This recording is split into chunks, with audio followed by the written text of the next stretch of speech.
ಅದನ್ನ ಯಾರು ಕೇಳ್ತಾ ಇದ್ದಾರೆ? ಯಾಕೆ ಸರ್ಕಾರ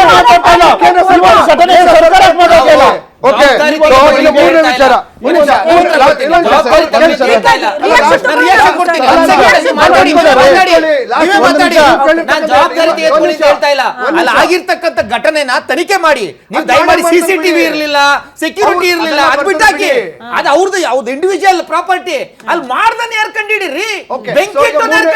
ಮೂರನೇ ವಿಚಾರ, ಟ್ರಾಫಿಕ್ ಬಗ್ಗೆ ಇವರೊಂದು ಪ್ರಶ್ನೆ ಎತ್ತಿದ್ರು. ಬೆಂಗಳೂರಿನಲ್ಲಿ ಟ್ರಾಫಿಕ್ ಅಂತೇಳಿ ನಮ್ ಸರ್ಕಾರ ಬಂದಿರೋದು ಕೇವಲ 2 ವರ್ಷದಿಂದ 2.5 ವರ್ಷದಿಂದ.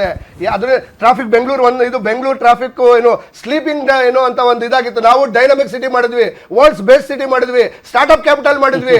ಬಿಜೆಪಿ ಸರ್ಕಾರದ ಅವಧಿಯಲ್ಲಿ ಯಾವ್ದಾದ್ರು ಒಂದು ರಸ್ತೆ ಡೆವಲಪ್ ಮಾಡಿದ್ದಾರೆ ಕೇಳಿ, ಅವೇನು ಮಾಡಿದ್ರೆ ಇವ್ರು ಮಾಡಿದಂತ ಪಾಪವನ್ನ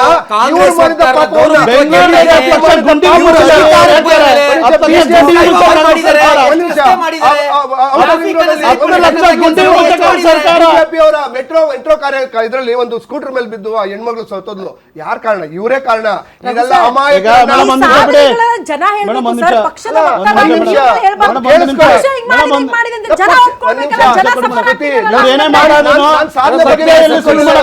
ಸಾಧನೆ ಮಾತಾಡಕ್ ಗೊತ್ತಿಲ್ಲ. ಆದ್ರೆ ಬಿಜೆಪಿ ಅವರು ಟ್ರಾಫಿಕ್ ಹೇಳಿದ್ರಲ್ಲ, ಅದು ಇವತ್ತು ನೆನ್ನೆ ಆಗಿರತಕ್ಕಂಥ ಬೆಂಗಳೂರಿನಲ್ಲಿ 40 ಜನ ಸತ್ರು. 40 ಜನ ಸತ್ರು. ಕಾಂಗ್ರೆಸ್ ಸರ್ಕಾರದಲ್ಲಿ ಒಬ್ರು ಕೊಲೆ ಒಂದು ಗುಂಡಿ ಬಿದ್ದು ಸತ್ತಿದಾರ? ಯಾಕೆ ಅಂತ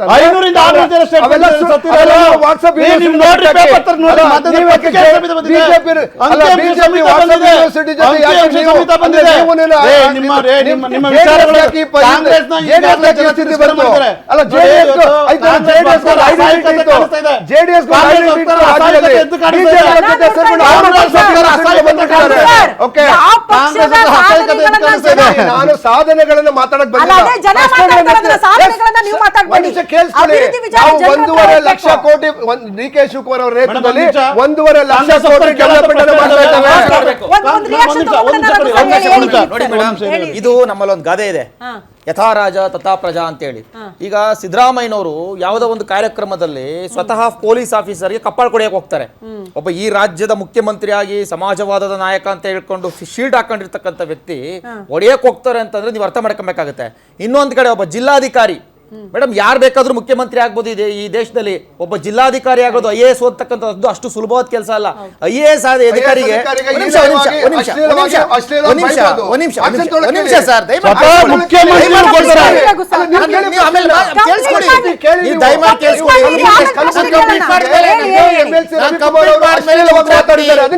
ಗೌರವಯುತವಾಗಿ ಕೇಳ್ತಾ ಇದ್ದೀನಿ, ಕಂಪ್ಲೀಟ್ ಮಾಡಿದ ಉತ್ತರ ಕೊಡಿ. IAS ಆಫೀಸರ್ಗೆ ಆಚೆ ಎದ್ದು ಹೋಗು ಅಂತ ಹೇಳ್ತಾರೆ ಸಿದ್ದರಾಮಯ್ಯನವರು. ಜಿಲ್ಲಾಧಿಕಾರಿಗೆ ಒಂದು ಪಕ್ಷದ ವಿಚಾರವನ್ನ ಚರ್ಚೆ ಮಾಡೋ ಸಂದರ್ಭದಲ್ಲಿ ಅಧಿಕಾರಿಗೆ ಏನ್ ಕೆಲಸ? ಸರ್ಕಾರಿ ಕಾರ್ಯಕ್ರಮ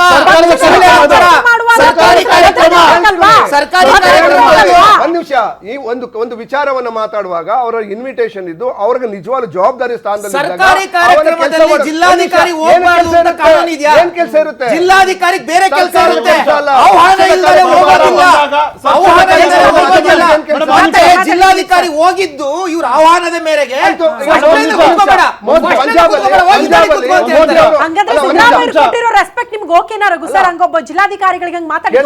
ಒಂದು ನಿಮಿಷ ನೋಡಿ, ಎದ್ದೋಗಿ ಅಂತ ಒಂದು 2 ವಿಚಾರ. ಹೌದು, ಈ ರೀತಿ ಮಾತುಗಳು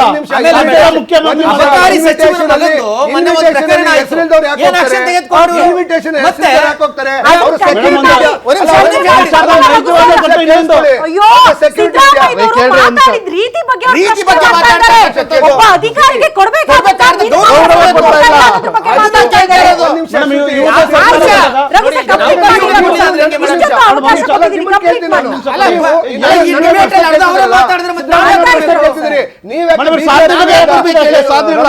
ರವಿಕುಮಾರ್ ಅವರು ಮಾತಾಡಿದ್ರ ಬಗ್ಗೆ ಯಾಕೆ ಪ್ರಶ್ನೆ ಮಾಡ್ತಾರೆ? ಅವಕಾಶ ಕೊಡಿ.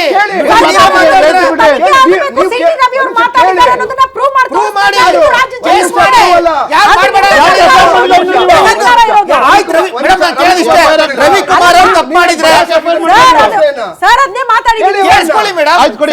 ಕೇಳಿಸ್ಕೊಳ್ಳಿ ಒಂದು ನಿಮಿಷ. ರವಿಕುಮಾರ್ ಅವ್ರು ಏನ್ action ಆಯ್ತು, ಮಾಡಿದ್ದಾರೆ? ಒಂದ್ ನಿಮಿಷ ಕೇಳಿಸ್ಕೊಳ್ಳಿ, ಅದೇ ಮಾತಾಡ್ತಾ ಇದ್ದೀನಿ, ಕೇಳಿಸ್ಕೊಳ್ರಿ.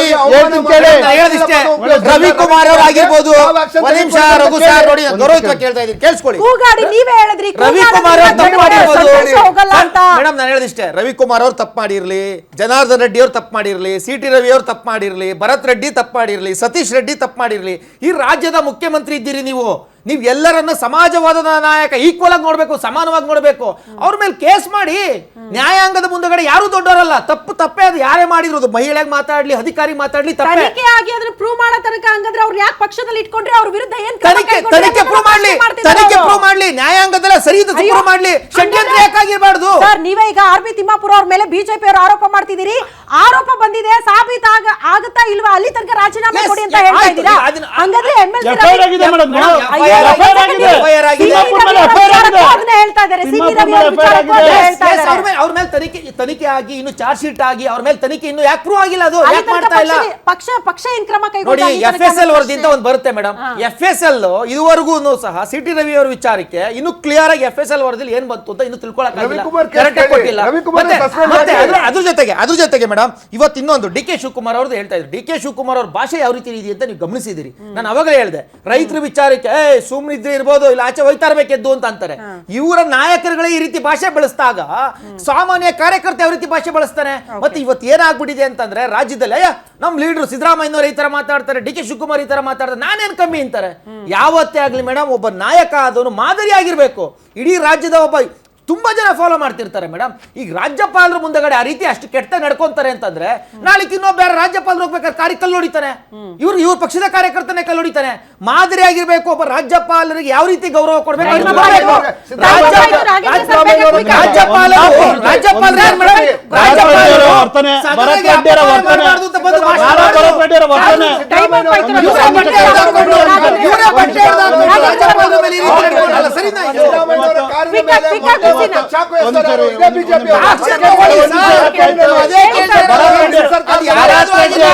ನಿಜವಾಗಿ ಲಂಡನ್ ಓದ್ಕೊಂಡ್ ಬಂದಿದ್ದೀನಿ, ನಾನು ಹೈಯರ್ ಎಜುಕೇಶನ್ ಮಾಡ್ಕೊಂಡ್ ಬಂದಿದ್ದೀನಿ.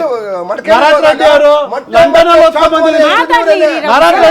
ನಾರಾಯಣ ರೆಡ್ಡಿ ಅವರು ಲಂಡನ್ ಅಲ್ಲಿ ಓದ್ಕೊಂಡ್ ಬಂದಿದ್ದೀನಿ, ಹೈಯರ್ ಎಜುಕೇಶನ್ ಮಾಡ್ಕೊಂಡ್ ಬಂದಿದ್ದೀನಿ ಅಂತ ಹೇಳೋ ಅಂತ ನಾರಾಯಣ ರೆಡ್ಡಿ ಅವರು ಸದನದಲ್ಲಿ ನಡ್ಕೊ ಇರೋ ರೀತಿ ಕೂಡ ಕಾಣಿಸ್ತಾ ಇದೆ, ಬೆಂಕಿ ಹಚ್ಚ ಮಾತುಗಳು ಕಾಣಿಸ್ತಾ ಇದೆ. ಇವತ್ತು ಬೆಂಕಿಗಳು ಹಚ್ಚಿದ್ದಾರೆ. ಒಬ್ಬ ನಾಯಕನಾಗಿ ಅಲ್ಲಿ ಅವರಾದ ಕಾರ್ಯಕರ್ತರು ಅವರನ್ನು ಫಾಲೋ ಮಾಡಬೇಕಾಗಿತ್ತು, ಮೂಲ ಸೌಕರ್ಯ ಕೊಡಬೇಕಾಗಿತ್ತು. ಅಲ್ಲಿ ಒಂದಾದ್ರೂ ಅಭಿಪ್ರಾಯ ಚಿಚ್ಚಿನ ಮಾತು ಬೆಂಕಿ ಹಚ್ಚಿದ್ದಾರೆ. ಕಾಂಗ್ರೆಸ್ ಕಾರ್ಯಕರ್ತ ಹೇಳ್ತಾ ಇದ್ದಾರೆ, ಕಾಂಗ್ರೆಸ್ ಹೇಳ್ತಾರೆ ಅವ್ರ ಮನೆಯಲ್ಲಿ ಅವರೇ ಬೆಂಕಿ ಹಚ್ಕೊಂಡ್ರು ಅನ್ನೋದನ್ನು ಸಮರ್ಥನೆ ಮಾಡ್ಕೊತಾ ಇದ್ದಾರೆ. ನಿಮಗೆ ತಾಕತ್ತು ತಮ್ಮಿದ್ರೆ ಇವತ್ತು ಗೃಹ ಮಂತ್ರಿ ಸಭೆ ಬಸ್ಕೊಂಡು ಇವತ್ತು ಪೊಲೀಸ್ ಎನ್ಕ್ವೈರಿ ಆಗಿ CID ಎನ್ಕ್ವೈರಿ ಕೊಡಿ. ಇವತ್ತು ಒಂದು ನಾಚಿಕೆ ಇದೆಯಾ? ಕಾಂಗ್ರೆಸ್ ನಾಚಿಕೆ ಇದೆಯಾ? ಬೆಂಕಿ ಒಂದು ಸ್ಟೇಟ್ಮೆಂಟ್ ಕೊಡಲಿಲ್ಲ ರಾಜ್ಯದಲ್ಲಿ. Nagendra sir, thank you Raghu sir, thank you Dilip sir, ಇಷ್ಟೊತ್ತು ಚರ್ಚೆಯಲ್ಲಿ ಭಾಗಿಯಾಗಿದ್ದಕ್ಕಾಗಿ. ಒಟ್ನಲ್ಲಿ ಬಳ್ಳಾರಿಯಲ್ಲಿ ಇಷ್ಟು ದಿನಗಳ ಕಾಲ ಈ ಬ್ಯಾನರ್ ಕಟ್ಟೋ ವಿಚಾರಕ್ಕೆ ಸಂಬಂಧಪಟ್ಟಂತೆ ಒಬ್ಬ ಸಾಮಾನ್ಯ ಕಾರ್ಯಕರ್ತನ ಜೀವ ಹೋದ್ರೂ ಕೂಡ ಆ ಬಡವರ ಮಕ್ಕಳನ್ನ ಬಾವಿಗೆ ತಳ್ಳಿ ಈ ರಾಜಕೀಯ ಮಾಡೋದನ್ನ ಇನ್ನೂ ಕೂಡ ನಮ್ಮ ರಾಜಕಾರಣಿಗಳು ಬಿಡ್ತಾ ಇಲ್ವಾ ಅನ್ನೋದು ಪ್ರಶ್ನೆ ಇದೆ. ಮತ್ತೊಮ್ಮೆ ಈಗ ಬೆಂಕಿ ಅವಘಡ ಆಗಿದೆ, ಬಟ್ ಯಾರು ಮಾಡಿದ್ರು, ಯಾವ ಕಾರಣಕ್ಕೆ ಮಾಡಿದ್ರು, ಉದ್ದೇಶ ಏನೋ ಅದ್ರ ಬಗ್ಗೆ ಇನ್ನೂ ಕ್ಲಾರಿಟಿ ಸಿಗಬೇಕು. ಬಟ್ ಬಳ್ಳಾರಿಯಲ್ಲಿ ಈ ರಕ್ತ ರಾಜಕೀಯ ಇಲ್ಲಿಗೆ ಸ್ಟಾಪ್ ಆಗಲಿ ಅನ್ನೋದಷ್ಟೇ ನಮ್ಮ ಆಶಯ. ಇದಾಗಿತ್ತು ಈ ಹೊತ್ತಿನ ವಿಶೇಷ.